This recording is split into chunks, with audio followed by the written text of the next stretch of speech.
welcome back. Today I got a really good gimbal that I've been curious about. Now, do action cameras actually need a gimbal? With today's stabilization on these action cameras, that digital stabilization is great, but the one thing that I find that it's always missing is that 3-axis stabilization that just holds the camera smooth. Now we're gonna do a couple tests, so we're gonna be checking this guy out first. So I do have, and this is the Hohem iSteady Pro 4.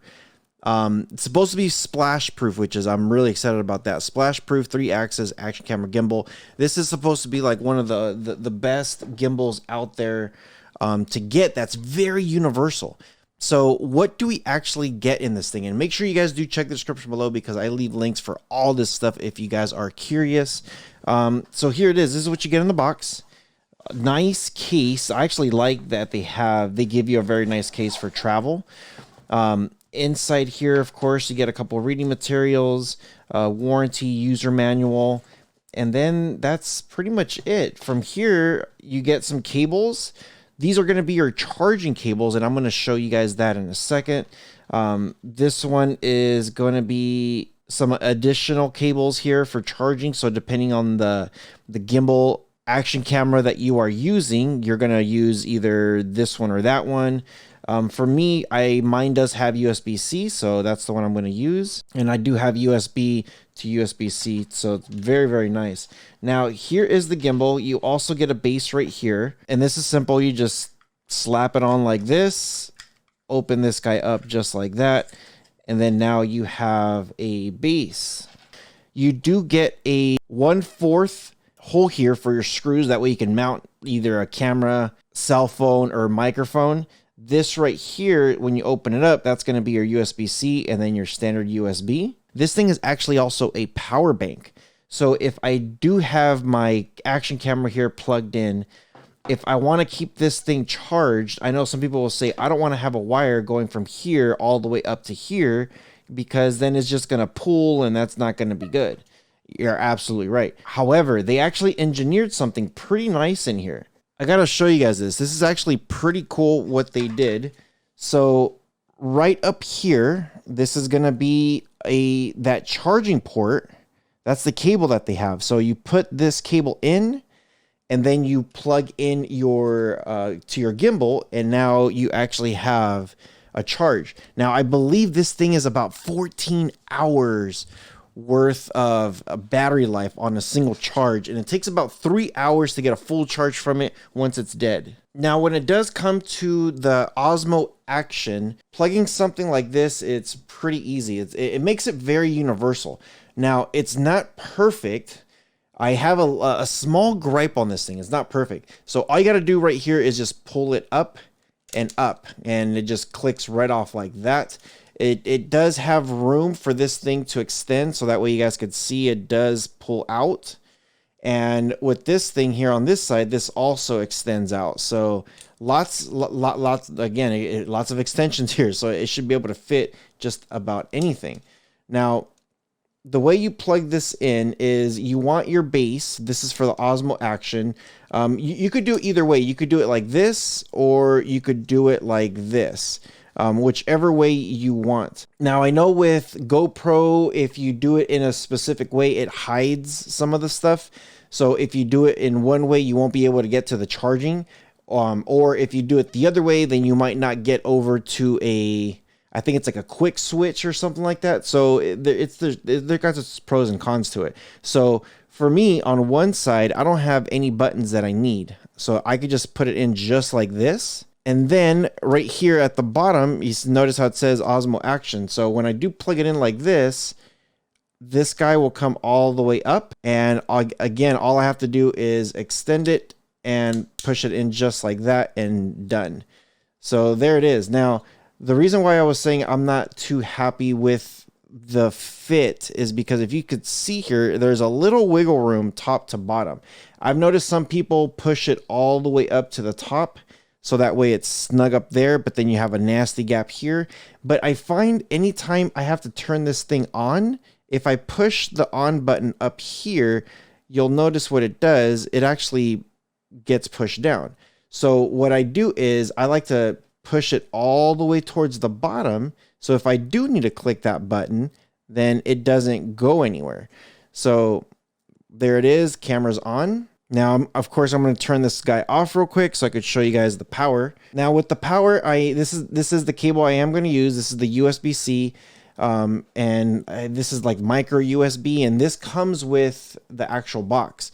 So right here, you just want to pop this guy off just like this. This guy is going to fit right in there, just like that. Now here at the bottom, all I got to do is just pop this up, and you can take this off and put it back on. It's not that hard. It's a little bit tricky at first if you're not used to that. But again, just USB right there, USB-C, and now I have power. And if you notice, all it's right there. I don't have to run a cable towards the bottom. Now, when I do power this on, this is the moment of truth.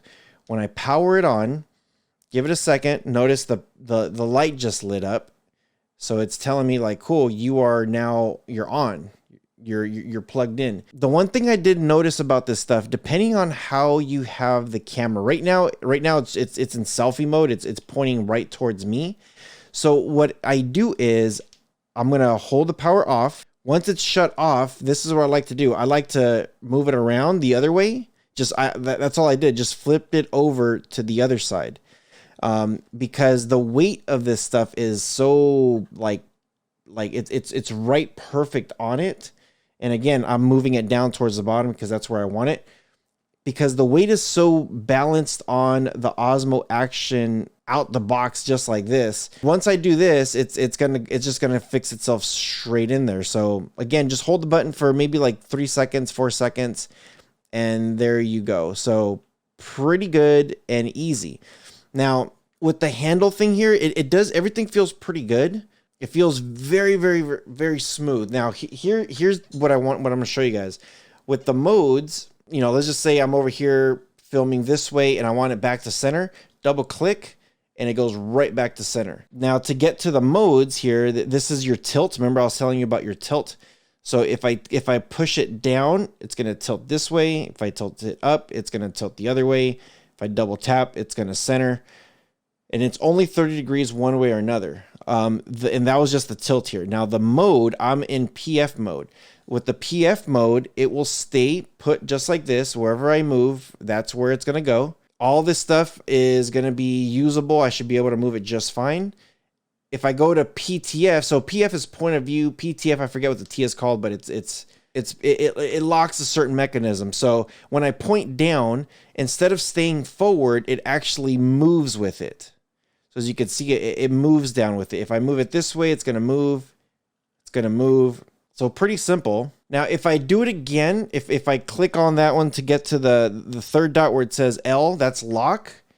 Wherever I'm at, and I'll straighten it up for you guys. Wherever I'm at, it doesn't matter how I'm rotating this thing will lock in every single which way so it stays put. So if I'm just walking like this and I turn around this way, it's going to stay in that direction. Notice it stays there. So doesn't matter what I do here, that's what it does. Now the other one, point of view, this is also your inception mode. So this one will move in every direction possible that you want, which is great. Now the reason why it's called inception mode is because this is what people like to do. They like to come up here, bring the camera up, and they'll point. And on this mode, you're able to actually get barrel rolls. So if you move the joystick left or right, so right now I just go left, it will start doing a barrel roll. Now I did do left and it stopped. I think it's like 600 degrees all the way, so it does stop. So if I go to the right, you're going to see it just going to rotate, and then it's going to eventually stop once it gets to that 600 degrees. I forget if it's 600, 630, 620, something like that. But you can get a really cool barrel roll. And a lot of people call it the inception mode because that's what it resembles, where it's just spinning. So pretty cool, pretty neat to use. Now, does it actually work with the gimbal? Is this overkill or is it not? So we're gonna have to go outside to test this guy out. Okay, so this is the Osmo Action without the gimbal, and this is with Rocksteady on. Just walking out here. Let me know what you guys think. Can you guys see a bounce? Is it shaky? I know most of the time when we're coming around, you know, we want to take shots of stuff. So does it look good? I'll go ahead and flip it over this way. How does it look like to you guys? Is it too shaky, or can you see the bounce? So let's turn Rocksteady off. Okay, so now I'm recording at 4K 30 frames per second. The last clip was also 4K 30 frames per second. This is with Rocksteady off. The light is supposed to be better when Rocksteady's off because it's not doing too much work. But let me know what you guys think. 4K 30 frames per second, Rocksteady off. How does that look? Is it too much shaking, too much jitter? What do you guys think? All right, now let's actually turn on, let's plug it into this thing and see exactly how it works.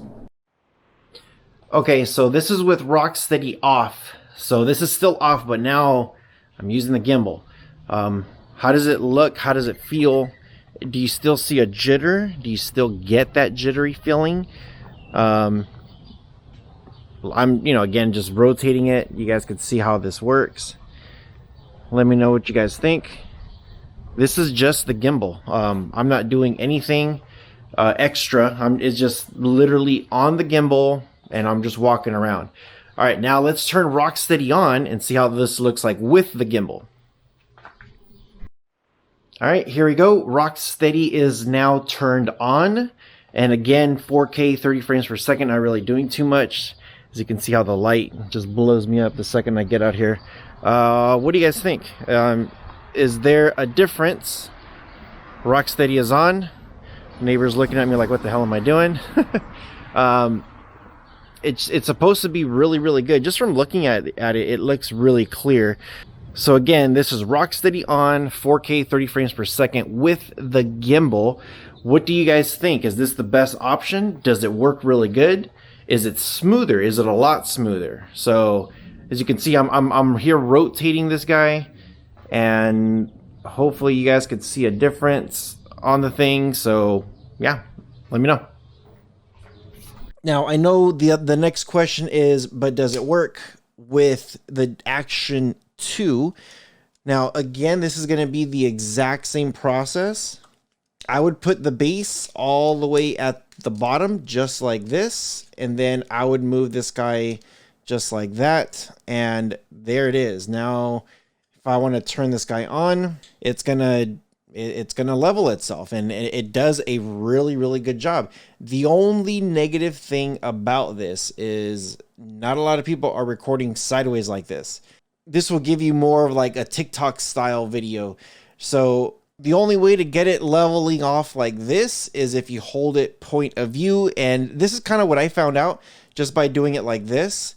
And I think it's probably going to, like, yeah, if it's a point of view, so it's just going to rotate it just like that. So I know most of us don't record like this, but you can get it to work like that. Now, the other thing too is, because you can do that, you can attach something here to keep it leveled like this if you really want to have the Action 2. The Action 2 does fit on this thing, so that is the good news. The other good news is, check this out. I just took off the module, and now I just have the one camera. Now, the motors are working a lot because it's wondering, what in the world am I holding? So it does feel like it is working big time. Now, you can move it a little bit to the side, so that way it pops up just a little bit more like that, which shouldn't be an issue. If I do turn it on, I know the question is going to be like, well, if I turn it on, do I have this thing here in frame? And when you look, it's actually not in frame. So you could actually do a really solid video. Now, of course, that's going to be more vlog style. I definitely wouldn't recommend doing anything crazy if you are going to put that little thing on there. Now, the last piece of this thing is the app. They do have an app. So the app, where is it? Right there. So the app right here, Hohem Gimbal, this is the one that you want. So we're going to click on this thing, make sure you install it, and it's going to say connect device. So right now, the one that we got is the iSteady Pro 4. I'm going to go ahead and turn this guy on, and I'm going to turn it on, and I'm going to leave that camera on there. So I'm going to hit yes. And that's it. Once you're there, it's pretty much done. Now, if you look here at the top, you do see an arrow. If you look on the far right, you're going to see a little Bluetooth thing. That means you're connected. On the control here, the cool thing is I don't know if you guys can see it, but right here, I'm actually moving it based on the app right here, which is nice. Now, you could do B-rolls, you could do motion laps, you could recenter it, just one click of a button, really good. If you do have the GoPro, then you should be able to connect. They have their own specific app, and this will connect to the shutter and the photo video mode. Now, with the motion laps, this is kind of cool. If you click on this, you could say, hey, I want this camera to be here. And then I hit the little plus sign at the top right there, and then it's going to record. That's where you want it. And I'm going to move it over here, plus sign right there. And then I'm going to move it a little bit further facing downwards. And plus sign right there. Once you're done, it says 1, 2, 3, just hit next. This is cool. Let's do 30 seconds and then begin. Make sure before you hit begin, you want to hit record before you do anything. And then there it is. Now it's going to say, cool. Now let me do your motion that you were asking for. It's going to, what did I say, 30 seconds? So it's going through motion 1. It's going to take about 15 seconds to go from one motion to the next motion. And then the last 15 seconds to go from step 2 to step 3. So it's pretty cool. So anytime you want to do like a hyperlapse and you want this thing to gradually move with it, then that's how you're going to want to do it. Lots of cool things that you can do this. So pretty nice. Now, of course, at the bottom, you have down here at the bottom, pan follow, PNT follow, all locks, and POV. If you do back it up, you could calibrate your gimbal. So this will walk you through it, how to calibrate it. If you click on settings, this is actually kind of cool. You could actually do the follow speed, how fast you want it, the joystick speed, follow dead area. If you come down here, same thing with the trim, joystick reverse, you can move it around. If you click on advanced settings down here at the bottom, and then charging function, if you don't want it to charge, then you could turn it off, but I'm going to leave that on. The motor settings on the advanced mode, you could actually adjust this. So if this thing is like doing too much work somewhere, you could actually adjust it so it doesn't do as much work. Pretty neat here. If you back it up, if you click more, it shows you about us, gimbal info, information, Bluetooth information, contact us, and what version we're in. With the gimbal information, if there's a firmware update, it'll tell you how to do it right here. Just follow those steps, and that should be it. We should be good. There is no firmware updates as of right now. So yeah, let me know what you guys think. Sorry this video was so long. There's so much information about this gimbal. I'm actually really, really excited. If you guys do follow me on the Rohas Travels channel, you guys will see that I am going to be using some of this stuff. So you probably might not see me holding the gimbal. You might not. But other than that, yeah, I'm upgrading my rigs. I'm upgrading all my stuff. I'm super stoked about this. Let me know what you guys think in the comment section below. I apologize that the video is so long. Wanted to make sure you guys get the latest and greatest stuff when it comes to this. This is awesome. So yeah, with all that being said, I hope you guys enjoyed the video. You guys take care of each other, and I'll see you guys in the next one. Take care, guys.